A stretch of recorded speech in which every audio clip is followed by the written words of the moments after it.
And we're back. So I hope you all used that short break and got your pork chops ready. Because it's time for G.I. Joe with some pork chop sandwiches. This game was only released in North America, so I never got to play this game as a kid, but this toy series was basically my childhood, so I really wanted to speedrun this game. Yeah, let's get it started and hope that I don't pick the wrong characters. So I had quite a break from speedrunning this game. Yeah, let's get it started. Okay, we got the correct characters. First mission is Duke's mission, and well, you just saw Duke, and you can say goodbye to Duke, because he will not be seen in the game anymore. This game is like more like a run and gun than a pure platforming game. It was developed by a certain guy called Ken Lobb, who you might know better from GoldenEye and games like that.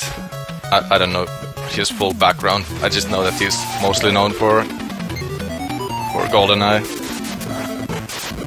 Here we have the first boss. Not really tough to beat, because we have rock and roll on our side.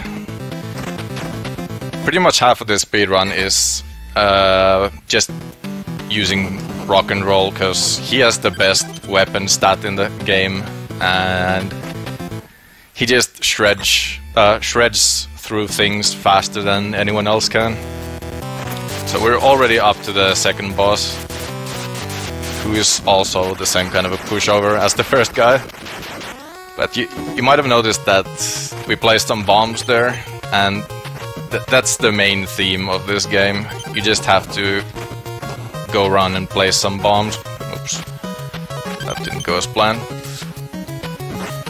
And we need to collect all of these weapon upgrades throughout the game, because obviously you need to max out on them to save time. Okay. And here you can see the one of the, well, I guess it's not a glitch, but you can mash select and B, and you're basically just swapping weapons, but you're hitting the bosses with both weapons. So it's not really an intended way to do anything, but it's not really a glitch either, so it's all fine. Here we have Blizzard's level, and Blizzard is the most useless character in the game, so you won't be seeing him in the game either. And this is where Captain Gridiron shows his power, because he's the best puncher in the game. And what better way to take down an attack plane than punching a bunch of missiles?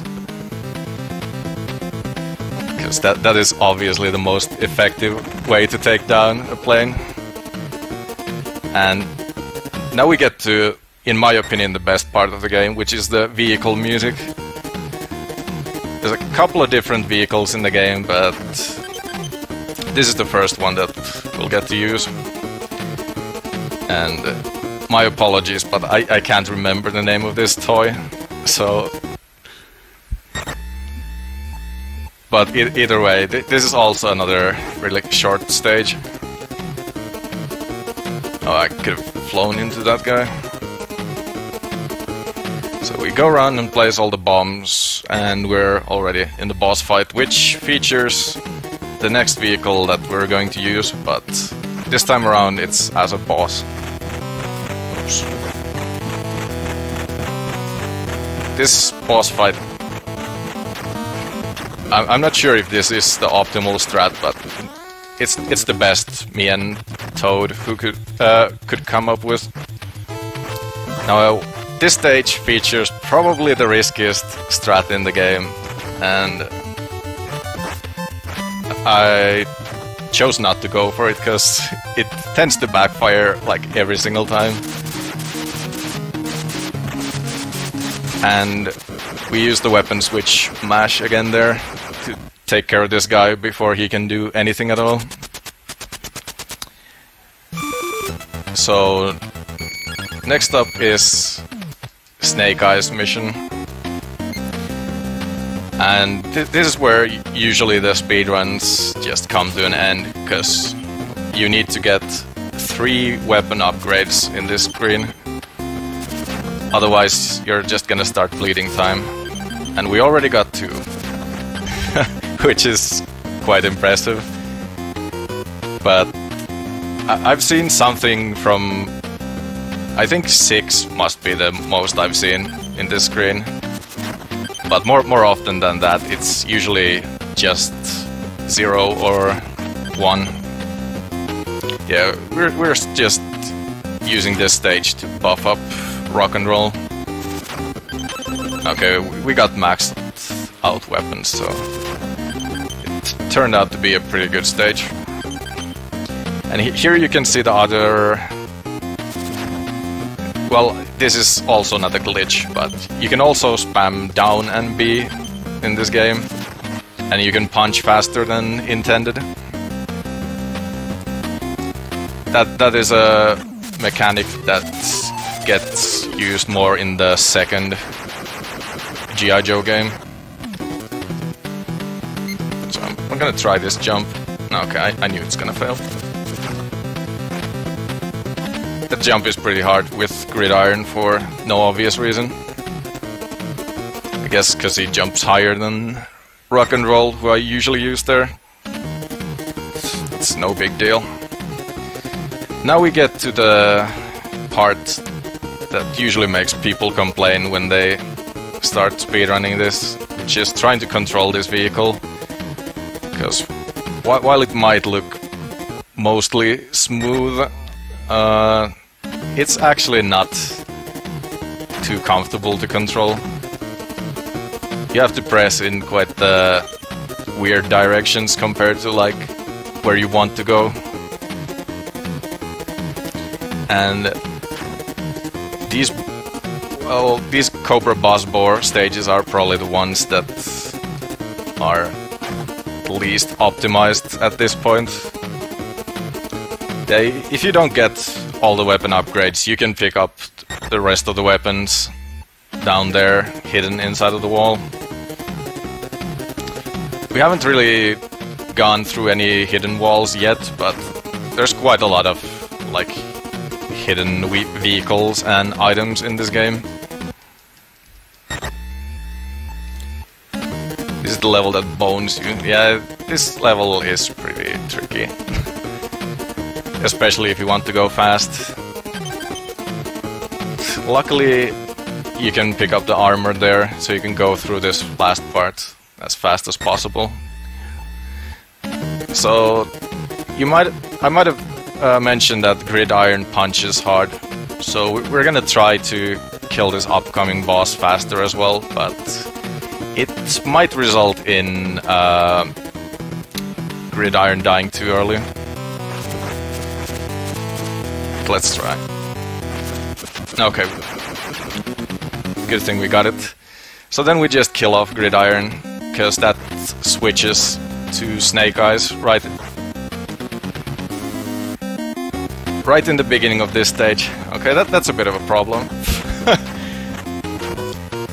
Is this the time to say that this is the first time that has ever happened?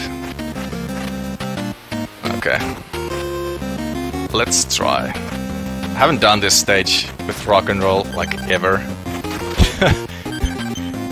So I guess we're gonna experience something new and hope that our good old buddy doesn't die. I think I need to wait out these flames now, because I can't remember how hard the boss hits. Yeah, normally you would do this stage with Snake Eyes. Yeah, we still made it to the end, so it's all fine. here we have Overlord, who... This always struck me as the weirdest boss fight, because he just sits there and doesn't really do anything at all. So now we're moving to Gridiron stage. Oh man, someone's trying to call me, not now. And here we get to use Snake Eyes again, because he has the highest jump value in the game. So you can skip quite a few jumps in that part. And now we get to see the third vehicle of the game. Once again, not quite sure what this one was called. I just always refer to it as R2-D2. And we have yet another easy boss fight. And this is where the game starts to get nasty for a casual player. Because the mazes start to get trickier and trickier.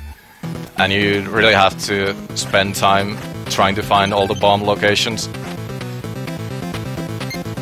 But luckily, as speedrunners, we don't really have to worry about finding things, because we already know where everything is.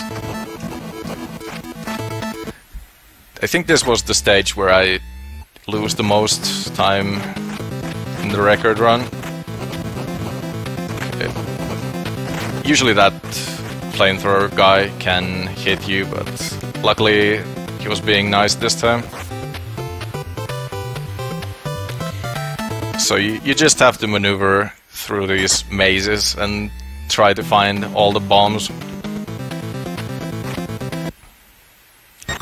This one isn't that hard yet, but it does get harder. Then you just use Snake Eyes for all this platforming as well, because he can skip quite a few of these platforms thanks to his jump height. And we're approaching the next boss, which I think I'll try to do the harder strat. Might backfire, but whatever. This guy's called Road Pig. Probably my favorite G.I. Joe character name. And luckily that strat didn't fail.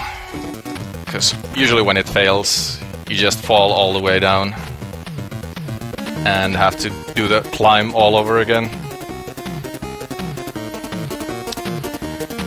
So this upcoming boss, I think it was called Boltar. He can also be one of the major reset points in the run. Because if you don't have enough health when you come here with rock and roll, it's gonna take a lot of time to actually avoid him. But when you have enough health, you can just tank him. And then comes rock and roll stage. We're taking Duke along just because he has the shortest name. So you save like a fraction of a second just by picking him. So thanks Duke, even if you're completely useless otherwise. And here we have the attack helicopter, which is probably Toad's favorite enemy in the game. But luckily we can get past it pretty smooth.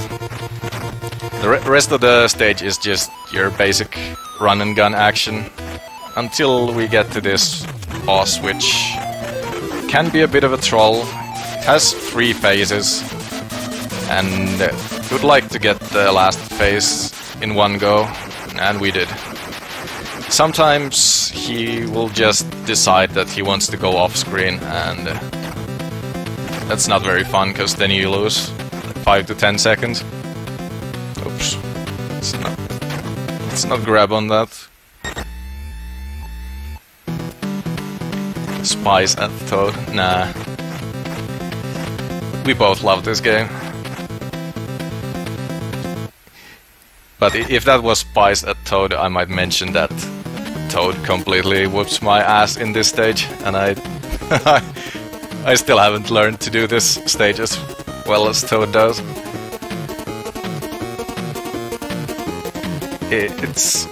You can save a bit of time if you jump with this vehicle instead of climbing the walls. But as I mentioned, the controls are pretty tricky. So you usually just end up going in the completely wrong direction if you try to do the jump strats. And you end up losing more time than you gain. Yeah, this stage is one of the trickier bomb stages already. It's quite annoying when you play this casually. And in this stage, I'd like to have as much health as possible going through this part. Well, I guess we can still finish with one. I would like to have two. Timing these spinning balls can be a bit of a pain, as witnessed there once again. And then we have the next boss, who I think is called Globulus. A lot of people think it's Serpentor, but it is Globulus. I never saw this toy as a kid, so I have no idea. I have no idea what the toy looks like. Yeah, this is also a stage where you can pretty easily die. And the boss can also die pretty easily when you just use the punch cancelling. And here we have probably the most fun stage in the game, because you have a lot of nice damage boosts to get through things faster. And overall just... oh, well, we don't want that damage boost. Overall just tight timing on most of the movement.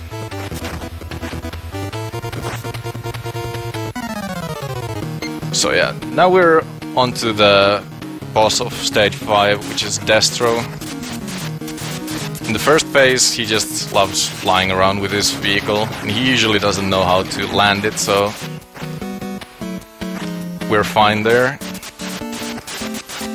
And then comes this nasty platforming part, which can usually get the inexperienced players killed. But since we know what we're doing, it's fine. You might have noticed that I killed off Rock and Roll and thought, like, what on earth? Isn't he the main guy in this game? But here we get the quite grossly overpowered General Hawk, who not only has the strongest weapon, but he also has a jetpack.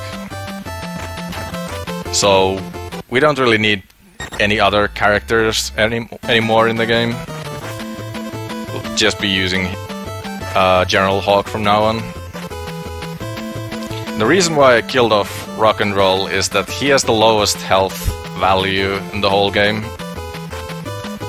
So now that we have Rock and Roll at 1 health, we can use him later on for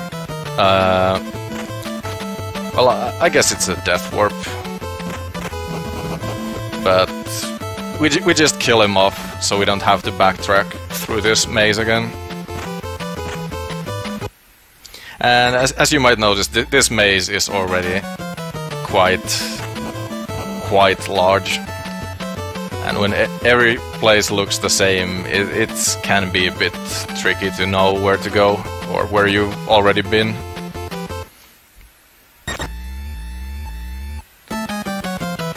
And we have 3 more bombs to go, and after that we're on to Cobra Commander. But since this is the Real American Hero series, it's the Cobra Commander with the lamest costume, in my opinion.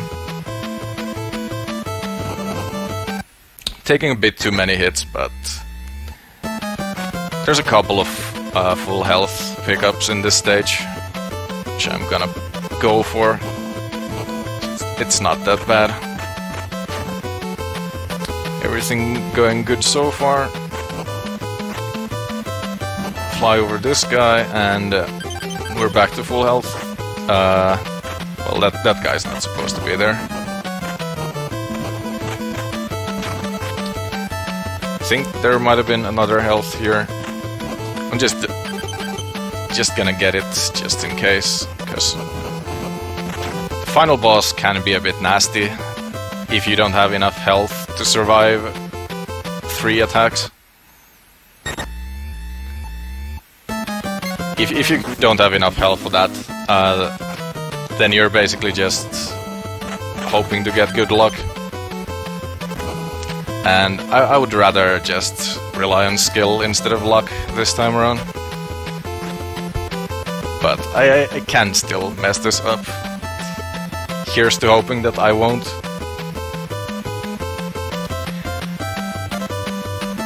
Okay, so final boss time. This is yet another quite unimpressive looking boss. The beam that you see coming from behind me will turn me into a lizard. And that's the game.